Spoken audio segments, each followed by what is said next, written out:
आणि छत्रपती शिवरायांच्या पुतळ्याबाबत जो घडलेला प्रकार आहे त्या घटनेला जबाबदार कोण, कलाकार की व्यवस्था? दरम्यान सिंधुदुर्गमध्ये घडलेल्या घटनेनंतर जगविख्यात शिल्पकार भगवान रामपुरे यांनी एबीपी माझाला काय नेमकी प्रतिक्रिया दिली आपण जाणून घेऊया। तेव्हा राजकोट किल्ल्यावर शिवछत्रपतींचा पुतळा अपघात घडलेला आहे। या पुतळ्याच्या अपघाताप्रकरणी आता उद्घाटनाची वेळ आधी ठरवतात आणि मग वेळेत काम करण्यासाठी घाई करतात असं भगवान रामपुरे यांनी म्हटलेलं आहे। या सगळ्या पार्श्वभूमीवर त्यांचं नेमकं काय मत आहे, काय नेमका त्यांचा अभ्यास सांगतो आपण जाणून घेऊया। महाराष्ट्राची अस्मिता असलेल्या छत्रपती शिवाजी महाराजांच्या पुतळ्यासंदर्भात जी घटना घडली ती अशी अतिशय दुर्दैवी आहे। खरं तर ही घटना जितकी दुर्दैवी आहे तितकी धक्कादायक आहे आणि महाराष्ट्रातल्या प्रत्येक माणसावरती, शिवप्रेमीवरती, मनावरती आघात करणारी आहे। मात्र जे धक्कादायक खुलासे आत्ता समोर येत आहेत त्यानंतर अनेक प्रश्न यामध्ये उपस्थित होत आहेत आणि या प्रश्नांवरती खरं तर अधिकारवाणीनं बोलू शकतील असे एकमेव व्यक्ती आहेत। शिल्पकार भगवान रामपुरे सर आपल्यासोबत आहेत। खरं तर सर, तुमची शिल्प जी आहे ती जगविख्यात आहेत आणि तुमचं काम सगळीकडे कौतुकानं घेतलं जातं, नाव तितकंच आदरानं घेतलं जातं। या घटनेकडे आपण कशा पद्धतीनं बघता, आधी एकतर मला जाणून घ्यायचं आणि पुतळ्याच्या संदर्भात तुम्ही काय सांगू शकाल? तांत्रिकदृष्ट्या इथं काय बाबी महत्त्वाच्या असतात? नमस्कार। सर्वात पहिली प्रतिक्रिया म्हणजे दुर्दैवाची गोष्ट आहे, अत्यंत दुर्दैवाची। एक कलावंत म्हणून खूप शर्मेची गोष्ट आहे। मला असं वाटते की मी ज्या कलावंतांनी केलेला आहे तो शिल्पकार म्हणजे मी शिल्पकार म्हणजे माझ्या काय म्हणतात ते फॅमिलीतला माणूस, परिवारात शिल्पकार परिवाराच्या माणसाला ते खूप लाजिरवाणी गोष्ट आहे। म्हणजे खरोखर मान खाली घालावं अशी अवस्था आहे। सर, खरं तर धक्कादायक खुलासे देखील त्याच्यामध्ये येत आहेत। 28 फुटी जवळपास पुतळा होता ब्रॉन्झ धातूचा, मात्र अवघ्या 6 महिन्यात त्याचं काम करण्यात आलं। 3 मॉडेल त्यांनी सुरुवातीला तयार केले होते, त्यातले 2 नेव्हीच्या सूचनेनुसार केले होते आणि एक जो आहे तो अचानक घडला असं शिल्पकार म्हणतोय आणि नेमकं तेच मॉडेल स्वीकारलं गेलं। त्यामुळं या सगळ्या जेव्हा खुलास्यांकडे आता आपण समोर येताना खुलास्यांकडे बघितलं, काय नेमकं जाणवतं की चुकलं कुठं, नेमकं चूक कुठं झाली? तुम्ही म्हटल्याप्रमाणे जे मॉडेल आधी केले होते 3 आणि 3 पैकी तिसरा जो निवडला गेला, ही प्रक्रिया आहे शिल्पकलेची। मॉडेल बनवणं वगैरे सिलेक्ट करणं, पण मूळ चूक अशी आहे की काय म्हणतात त्याला, जेव्हा एक 15 फुटापेक्षा जास्त हाईट असेल शिल्पाची तर ते टेक्निकली इंजिनिअरिंगकडे जॉब जातो। म्हणजे तिथे स्थापत्य म्हणजे आर्किटेक्ट देखील असावं लागते, कारण त्याच्यात जे अंडर कन्स्ट्रक्शन असते म्हणजे स्टीलचं रॉड असावे पाहिजे, शिवाय जेवढं उंच पुतळा असतो तेवढंच खाली पण जावं लागतं। आता हे वडाचं झाड हे जेवढं उंच आहे तेवढंच त्याच्या मुळा खाली आहेत। ह्याचा विचार करूनच तेवढं तो अंडरग्राऊंड जाणं त्याचं जे आता मी 108 फुटाचा पुतळा केला तर त्याच्यात माझ्यासोबत LT म्हणजे लार्सन अँड ट्युब्रो सोबत आम्ही काम केलं। तर ते करत असताना तर ते किती क्षमतेचं असावं। आता 108 फूट, त्याचा पाया 80 फूट आहे आणि कमळ 20 फुटाचा आहे, म्हणजे इतकं हाईट आहे।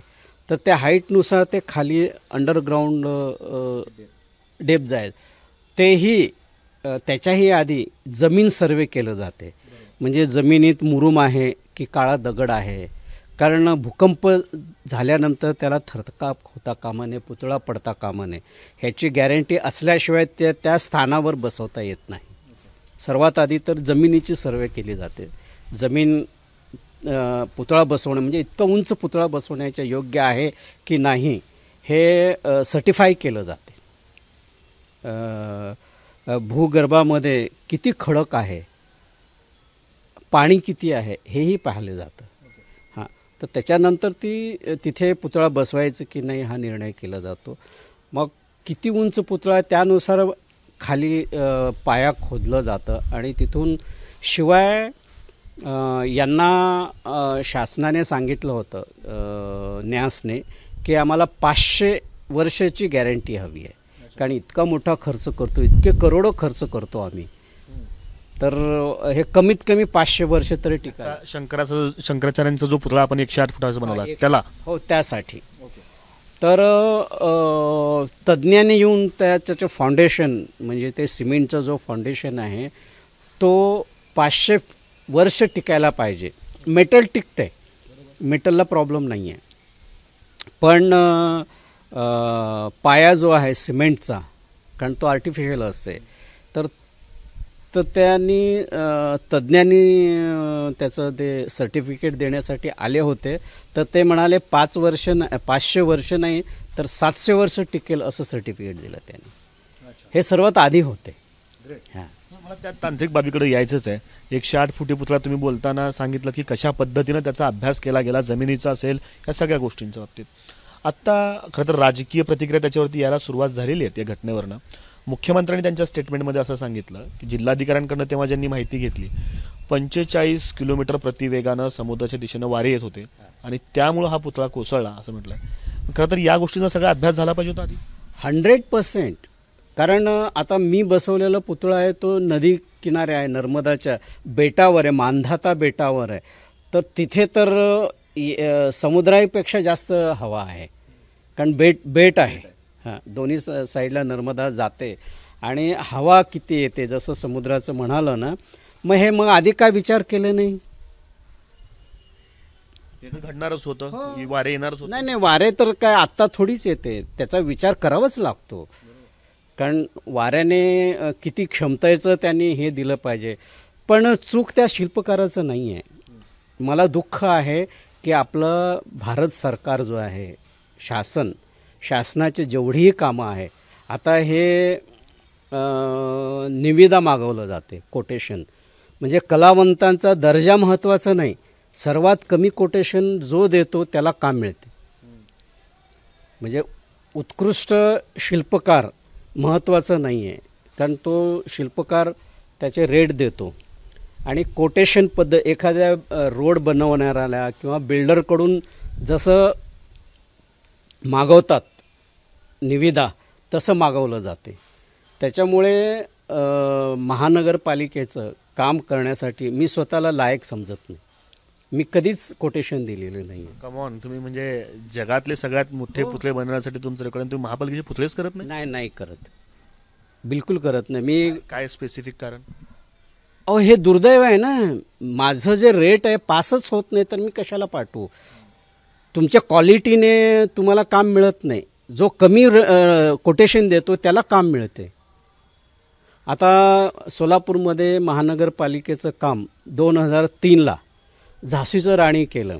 त्यावेळीचे महापौर होते नलिनी चंदेलीजी होते, चंदेली मॅडम होत्या. त्यांनी आग्रह धरला की हे शिल्प रामपुरेनीच करावं, कारण ते पर्सनली मला ओळखत होते. तर मी त्यावेळी पुण्याला राहायला होतो, मला बोलावलं गेलं आणि सगळे नियम बाजूला ठेवून त्यांनी काम मला दिलं आणि ते मी केलं. आता तुम्ही बघा, 2 पायावर आहे. किती वर्ष झालं, काय झालं का? 2 पायावर आहे घोडा आणि ते सगळं त्याचं बॅलन्स आणि तो उत्कृष्ट नमुना सोलापूरचा. आणि माझं स्वप्न होतं की माझ्या सोलापूरमध्ये एखादं माझं काम लागावं, ते तिथे पूर्ण झालं. नंतर बाबासाहेब आंबेडकरांचं काम मिळालं, ते केलं. तर तुम्हाला दुःख वाटेल, मला दुःख वाटते सांगायला की पेमेंट द्यायला त्यांनी कमिशन मागितलं.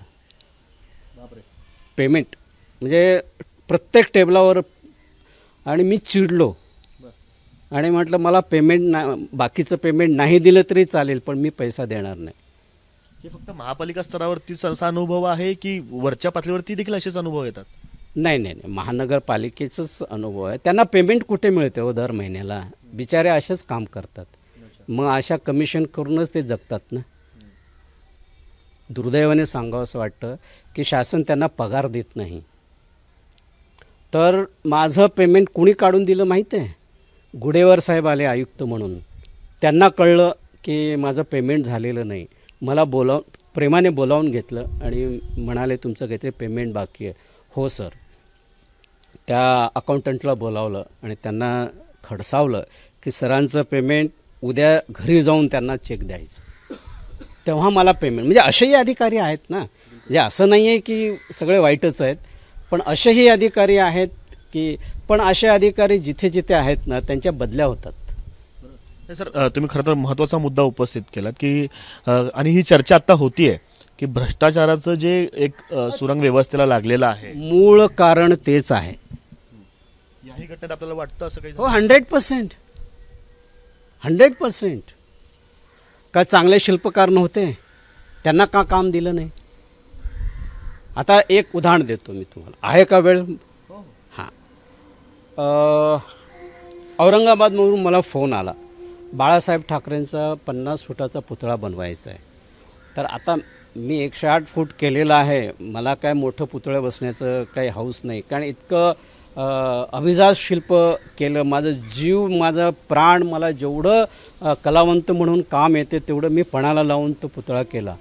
आता माझा मुलगा शिल्पकार सागर रामपुरे हा माझ्यापेक्षाही 2 पाऊल पुढे आहे. लोक म्हणायला लागले, मी नाही, लोक म्हणतात की बापसा बेटा सवाई, त्याच्या नावाने लागावं म्हणून मी कम्प्लिटली काम त्याला दिलं. आणि त्याला जेव्हा दिलं मॉडेल करायला, तेव्हा मी त्याला स्पर्शही करत नाही.